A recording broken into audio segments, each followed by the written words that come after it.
Орчин үед байгууллагууд аюулгүй байдлын тоотомшгүй олон халдлага мэдээллийн давлгаанд дарагдж байна.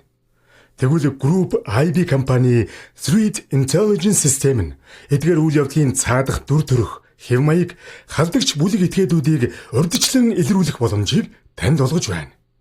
Энэхүү систем нь халдлага гарахаас өмнө хэн, ямар зорилгоор, хаанаас оролдлого хийж байгааг илрүүлж харуулдаг.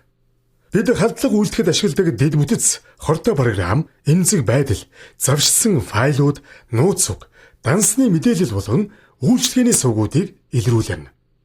Хакерууд хинтээ хамтарч яаж өөр хоорондоо харилцаж, танаа байгууллага, түншүүд болон үйлчлүүлэгчдийг чиглэсэн халдлагаа хэрхэн төлөвлөж байгааг бид харуулна. Энэ дүн шинжилгээний мэдээллийг ашигласнаар та аюулгүй байдлын хамгаалтаа шин түвшинд гаргаж, халдлага эхлэхээс өмнө зогсоож чадна. Group IB Threat Intelligence урьдчилж хар, давуу талтай бай. Халдлагыг эхлэхээс өмнө зогсоо.